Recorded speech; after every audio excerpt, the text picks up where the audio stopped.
rád spomínam na svoju mladosť, na detstvo. Aj tak, keď som bol mladší, tak nemám času veľa čítať, tak čítam z knižky, ktorá sa volá Život. Keď aj hovorím o sebe, čo mi niekedy vyčítajú, hovorím to tak, snažím sa tak hovoriť, aby bol oslavený Boh. Keď Panna Mária hovorila o sebe a hovorila, že odteraz ma budú blahoslaviť všetky národy, zdalo sa to také sebavedomé, ne? Také ako chvalenkárstvo. Ale keď ty ju pozorne počúvaš, vynikajúco hovorila. Ona hovorila, čo Boh urobil v jej živote. Ja to neviem tak urobiť, čo do intenzity a čo do kvality, jak Panna Mária, ale čo do spôsobu tiež hovorím o sebe, môžem hovoriť o sebe, čo Boh urobil v mojom živote. A o to sa snažím. No, tak poviem trošku, ja keď som prišiel zo školy, z vojny, tak som robil na družstve v Toporci. To štátny majetok, presnejšie povedané, to je medzi Kežmarkom a Starou Ľubovňou, približne, aby ste vedeli, kde to je, bo to je ďaleko od vás. A mali sme tam jedného pastiera, pasol ovce a ten jeden polovník starší hovoril príbeh.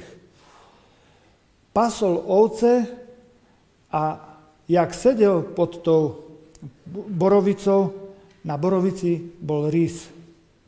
Rys bol na borovici, ale on neodišiel od oviec, vyrezával tam pišťalku, vyšiel polovník, mieril, on hovorí, ja som sa tak zlakol, že na mňa strelil a rysa.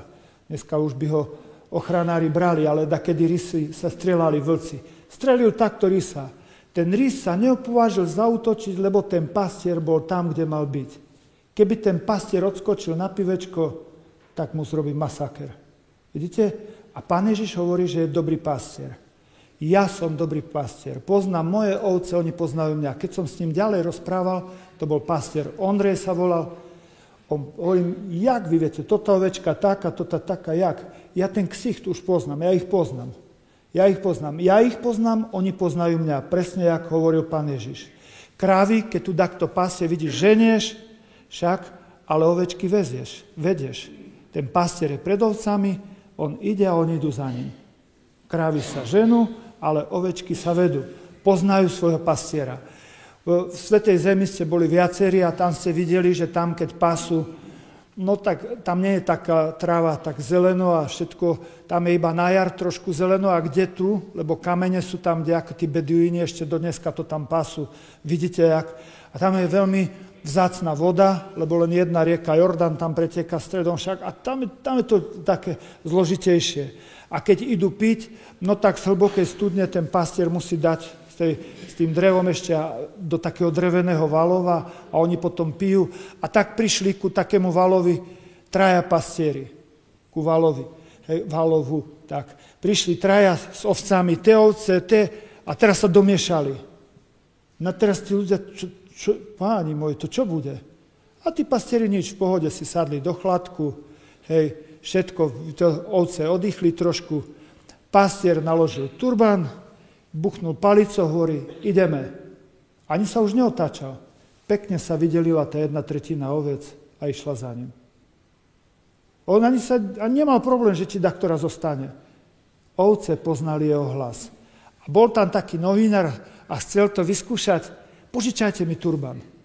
Požičali turban, palicu, plášť si zobral.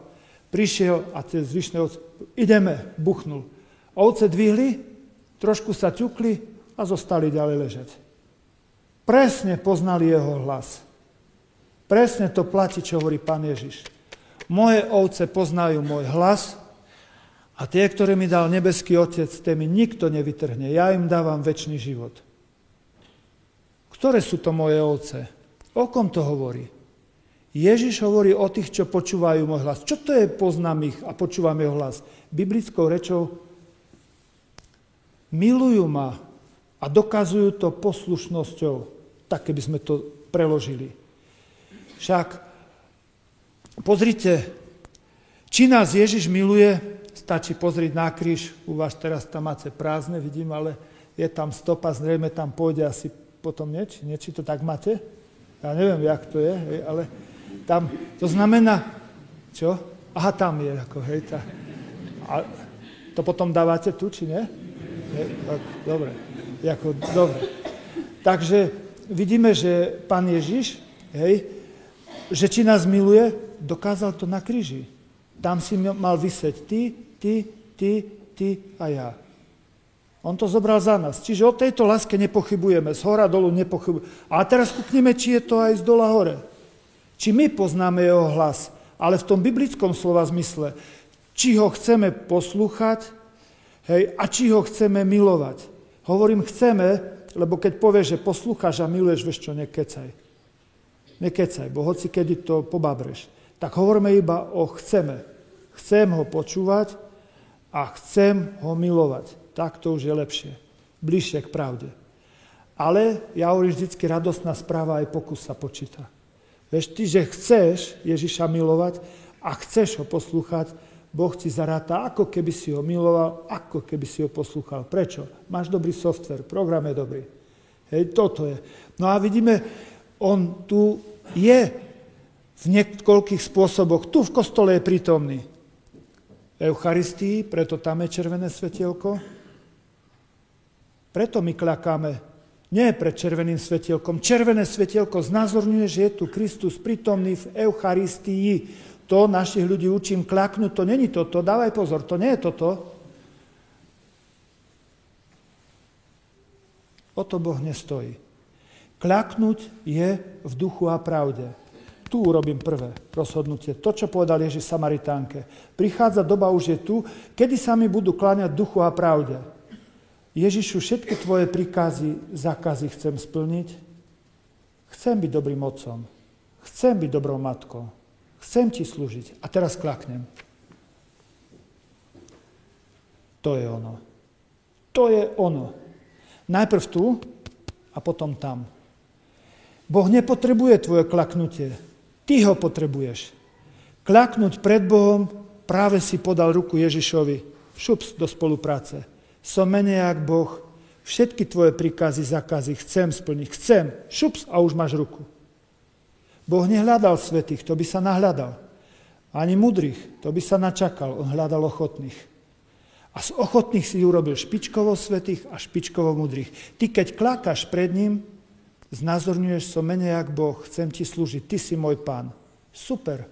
Super, keď takto kľakáš, ty si čoraz lepší muž, čoraz lepšia žena, lebo kľakáš najprv tu.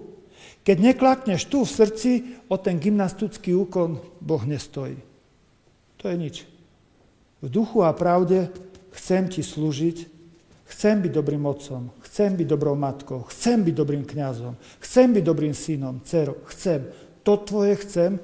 Dávaš ruku do spolupráce, prvé ťa Boh vyťahne z močovky. Čo to je? Ten zlý spôsob života. Potom do sprchy, štiplavý šampón. Čo to je? Spoveď nepríjemná. Po spovedi úžasný pokoj. A dá ťa naspäť na čestné miesto otca, matky, kňaza a nikomu nepovie, že ťa vyťahol z močovky. To je on, milosrdný Ježiš. Takto miluje on. Ty, keď pred ním kľakáš, to je super. Keď kľakáš najprv tu a potom tam, výborne, výborne. Prítomne v Eucharistii, lásku mu vyjadruješ práve tým kľaknutím, keď otec je chorý, starý otec chorý a pýta dcerku, dcerka, navar mi čaj. A ona ide na diskotéku, tu máš tatko papuče a uteka preč. Jaká to je láska? Ty keď neposlúcháš svojho otca, jaká to je láska? Ďaleko od lásky. A maskuješ to obetou, však som ti dala, uštrikovala papučky, tu máš. Poslúchaj svojho otca. On chce navariť čaj, potrebuje čaj, je smedný. Poslúchať nebeského Otca, to je spodná hranica lásky. Keď ho neposlúcháš, môžeš ty kecať o láske, koľko chceš. A klakať, koľko chceš. Ale radostná správa, aj pokus sa počíta, skúsim to. Môj Pane, skúsim. Chcem byť dobrým otcom, to je ono. Dávaš ruku do spolupráce, ja ti pomôžem, len povedz, že chceš. Ja si z ochotných urobím špičkovo svätých a špičkovo mudrých.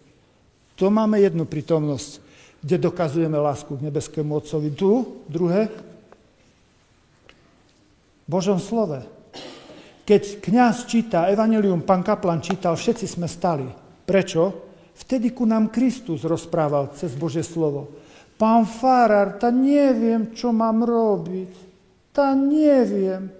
A on ti povie jedno slovo. Efeta, otvor sa. Počúvaj, čo máš počúvať, budeš vedieť, čo máš povedať a budeš vedieť, čo máš robiť. Tu k tebe hovorí Boh. Preto všetci stojíme. A kňaz to už len vysvetľuje, čo povedal Kristus. To je druhý spôsob. Ak pohrdáš tým, čo Pán Ježiš, tak sa podobáš tým farizejom, zákonníkom, ktorí toto mali nabiflované, ale podľa toho nežili. To nie. Toto nie. Čiže to je ten druhý spôsob. Ak sa snažíš podľa toho žiť, si možno slabý, ale sympatiak, lebo chceš podľa toho žiť. To sa počíta. Tretie, v kňazovi, ktorý slúži omšu, in persona Christi. To znamená, keď tu vošiel farár zo Žakovec, to vy ste nevzdávali nejakému Marianovi Kufovú úctu. Kde pak? Ježišovi Kristovi, ktorý je v tom okamihu prítomný, v tom kňazovi, ktorý slúži omšu. V ktoromkoľvek. Aj keby spáchal hriech tesne predtým, keby tesne predtým dakoho zabil a slúžil by omšu, sviatosti sú čisté jak sklo. Teológovia povedia ex opere operato a my to ľudovo povieme aj z hrdzavej rúry čistá voda. Vieš, Boh to tak zariadil, ti nešpekuluj, či taký kňaz alebo hen taký. Jeho sviatosti sú čisté jak sklo. Preto ty vstávaš, zdávaš úctu ne Kufovi, ale Kristovi, ktorý v tom okamihu, v tom kňazovi, ktorý slúži omšu. Nezávisle od jeho duše. Dávaj pozor, keď ty dačo kýdaš na kňaza. To nekýdaš na neho, ale na firmu. Ty, a vieš, s kým si to rozohrávaš? Ty na firmu kýdaš. Pozor, ten kňaz, poteším ťa, za ten istý hriech, čo ty spácháš, ja ukradnem jablko a vy ukradnete jablko. Ja 2-krát väčší vyprask, bo som kňaz. Tak ťa to poteší, farár viac aspoň dostane, lebo je kňaz. Ale kňaz pomôže starej babke odniesť košík a vy pomôžete. 2-krát väčšia odmena, prečo som zasvetený. Keď chceš robiť dobré veci, si chytrý, keď sa zasvetíš. A keď zle, ale si cvok. 2-krát väčší vyprask. Hej, prosím. Čiže ten postoj ku kňazovi, kto šahne na Pánovho pomazaného, nikdy není bez chyby. On môže mať tie hriechy, ktoré ty vidíš, môže mať ešte väčšie, ale Boh to tak zariadil ex opere operato, že aj z hrdzavej rúry čistá voda, není tvoja vec, aby si ty to riešil. Keď ty šáhneš na Pánovho pomazaného, ty nikdy nesi bez viny. On možno má takú vinu, ba ešte väčšiu, ale teba berem okamžite na zodpovednosť. Čo pomôže kňazovi, keď hovoríš o jeho chybách? Nič. Ale čo mu pomôže, keď sa za ňo modlíš? Veľa. Pozrite dneska liberálne médiá. Čo to robia liberálne médiá? To z kňazov robia, keby kňazi boli pedofili, biskupy pedofili, toto liberálne.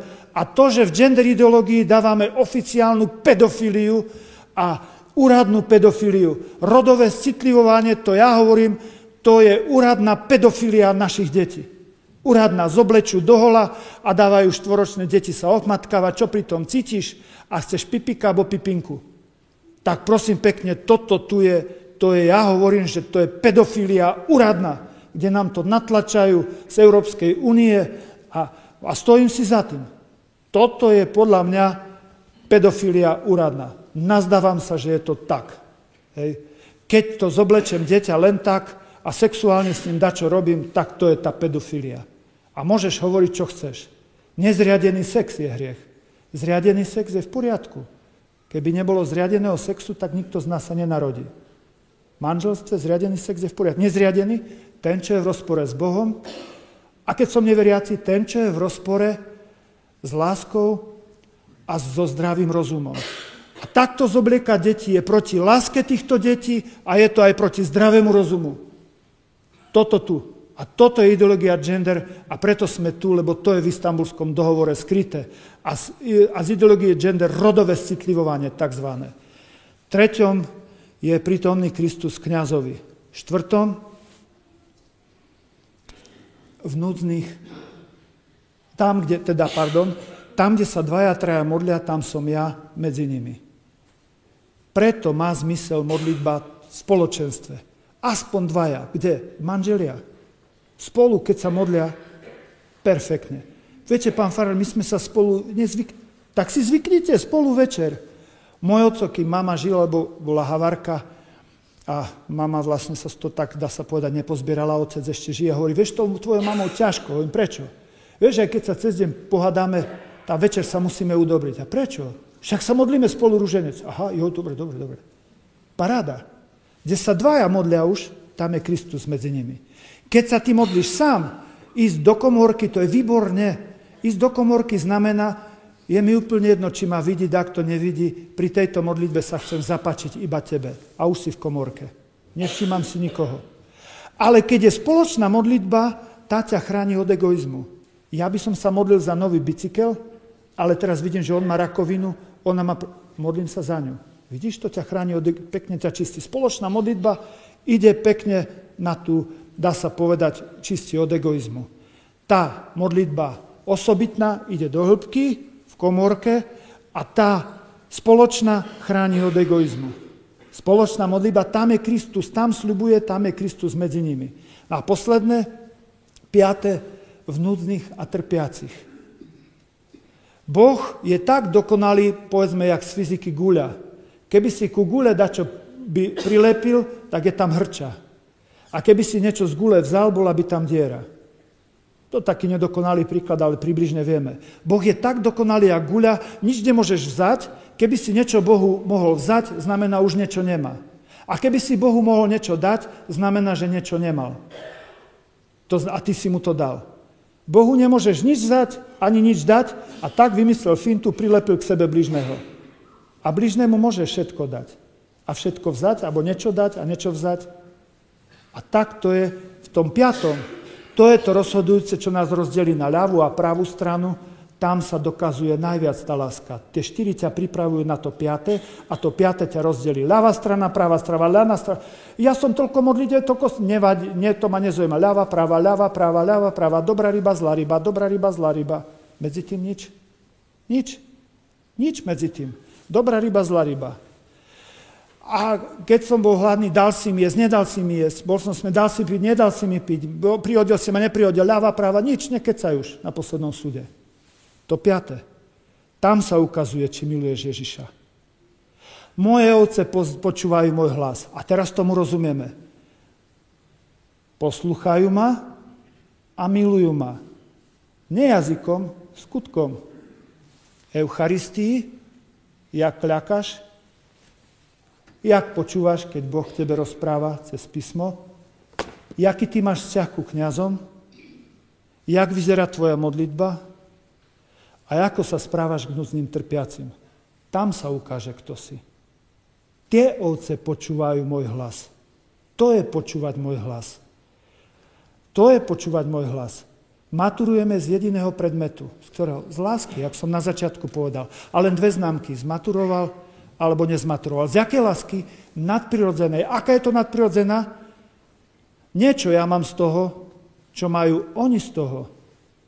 Ja sa starám, nerad používam slovo bezdomovcov. Čo ja z toho mám? Nič. To oni z toho majú niečo. To je láska nadprirodzená. Keď pozerám na tých druhých, otec pozerá na syna, na dceru, ako by mohol ešte pomôcť synovi, dcere. To je láska nadprirodzená. A keď ti niekto ublíži, a takému pomáhaš, tak tá láska nadprirodzená sa volá svetosť. Svetosť. Však? To je to. No, byť dobrým pastierom, teraz boli voľby, to narobilo rozruchu, pánečku. To narobilo aj tu prezidenta, páni, jak som povedal pred chvíľou, keby som dal, že kto koho volil, to by sme sa s kabelkami tu tak bili, len tak dudne. Kto mal na mysli dobro nášho národa, dobro našej cirkvi a kultúry a dobro našich rodín, ten dobre volil, aj keď volil opačne a kufa. To nevadí. Pred Bohom Pán Boh ti zaráta dobre. Ak si volila z nenávisti a just a zo zlosti a zo žiarlivosti, tak si volil zle, aj keď si politicky správne volil. Jednoduché. A poviem, ja nikoho nevolím. Vieš čo, tak potom nemáš právo kritizovať, že sú tu potraty a gender. Buď ticho, zatvor ústa, nič nekritizuj. A čo mám teda robiť? Voliť. Ísť voliť prezidenta a prezidentku. Zistím si presne, kto asi čo, jak. Nie nezodpovedne, jak diletant, bo má takto pekný účes, alebo ja neviem čo. Tak to je. A musím kúknúť, čo to, aký má software. Jaký program? Čo to z plnosti srdca hovoria ústa? Popozerám, čo je dobre pre náš národ. Prezidentské už boli, to už neopravíme. Ale idú eurovoľby. Je nenormálne dôležité teraz eurovoľby, aby ste šli voliť. Určite chodte voliť, vás pekne prosím, chodte voliť takých ľudí, čo sú jasne proti potratom, proti genderu, proti Istanbulskému dohovoru, proti, čo som to ešte nepovedal, registrovaným partnerstvom, čo sú za rodiny. Ja som vám povedal, ja som brata predtým nevolil v parlamente, bo som nevedel, čo jakú má. Teraz ho budem voliť môjho brata. On presne proti tomu bojuje. Toto, čo už raz povedal môj brat v parlamente, tu, v Slovenskej národnej rade, verím, že toto im povie v Bruseli. Tam sa im zježia vlasy, keď to tam povie. A to povie, ja ho poznám, tu je kde, tam som videl, on to povie. A keď nepovie, je mladší odo mňa. Tak. Musí povedať, hej, ja nehovorím, voľte môjho brata, to som nepovedal. Ja som povedal, prečo ho ja budem voliť, ale voľte takého, čo je presne toto proti tomu. Skutočne, choď voliť, a keď nie, potom nekecaj, ty nesťažuj sa, že čo s deťmi przne a ich tam a to. Ty buď už ticho. Určite chodte voliť do eurovolieb. Druhé, do Národnej rady. Určite chodte voliť. Určite chodte voliť. Záleží a dajte, popočúvaj trošku, tých múdrych ľudí aj trošku popočúvaj, prečo toho a prečo nie toho, prečo toho. Aj keď sa pomýliš, neboj sa, Boh ti zaráta za dobre, lebo ty si to neurobil úmyselne. Niekedy je to tak, my sme taká čata, burácia, buráme. Netreba dať čo zbúrať, raz, dva zbúrame. Horšie už postaviť. Predstav si, že je múr, ideme ho zbúrať, kamenný múr, a teraz babka povie, pán farár, poďte nám to zbúrať. Ideme, teta, zbúrame to. Idem z druhej strany, kúknem, či tam není nikto chlapí. Dobre, tlačíme múr. Hej, rúb, rosombáme, hoci keď tak robíme. Máme zdvihák zubový, to zapreme, už máme systém, jak. Hej. A teraz medzi tým tu dobehne pes od druhej babky, babka ide po psa a to tú babku zapučíme. Mňa zavrú. Ale Pán Boh ma odmení. Prečo? Ja som tejto babke pomáhal. Nevedel som, že tam medzi tým vošla druhá babka. Ale bol som sa aj pozrieť, či tam nikto nie je. Nebol. Mňa zavrú, bo som zabil tú babku. Svetské zákony sa nemusí shodovať s Božími. A Boh ma odmení, bo ja som pomáhal tej babke. Tak aj ty pri voľbách. Aj keď toto nevieš, čo sa medzi tým udialo, ale urobíš dobre, ak máš dobrý úmysel. Prostriedky aj cieľ. Vtedy je skutok dobrý. Ak čo z toho chyba, už to nie je dobrý skutok. Však? Čiže, prosím, toto treba robiť. Keď toto máme, no a teraz, keď pred voľbami, čo biskupy nič nepovedia? A keď povedia, čo sa pchajú biskupy do politiky? A čo Kufa pchá nos do politiky? Tak niečo poviem. Keď hriech zabalíte do športu, Kufa bude hovoriť do športu, aj keď nie je športovec. Keď hriech zabalíte vy do medicíny, Kufa bude hovoriť do medicíny, aj keď nie je lekár. A keď vy hriech zabalíte do politiky, Kufa bude hovoriť do politiky, aj keď nie je politik. Kufa je stále v svojom obore, lebo hovorí do morálky, hovorí do hriechu. Do čohokoľvek zabalíte hriech, kňaz nemá právo, ale povinnosť do toho hovoriť. Takže ja nepozerám na to, či ma odsúdia športovci, lekári alebo politici. Ja sa bojím, tak jak povedal Svätý Otec predčerom, či kedy, ja sa bojím akurát posledného súdu. Pozrite, už som bol na okresnom súde, na krajskom, najvyššom, špecializovanom, ústavnom, ešte aj na cirkevnom a krivo obvinili. Všade krivo obvinení. Ostáva už len posledný. Tých sa nebojím, ale toho sa bojím. Hej, ten posledný, ten je rozhodujúci. Chcem byť dobrý pastier, tak jak biskup Oroš, statočný biskup Oroš, pekne sa postavil, jasne povedal, no neskrutili ho diabolsky. A čo ten biskup, a čo to?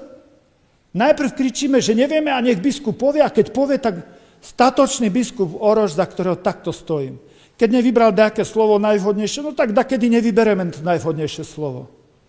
Kňaz ako keby uvaril polievku, to je kázeň kňazova, a teraz čo zrobíš ty s polievkou? Čo zrobíš s polievkou? No, spadol tam vlas, ale polievka je dobrá, chceš pochváliť kuchára, tajne vyťahneš vlas a povieš, pozrite, toto je môj kuchár, tak dobre varí. Chcem ho ponižiť kuchára?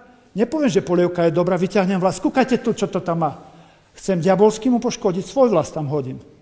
Alebo hodím tam hnoj. A poviem, kúkajte, to je môj kuchár.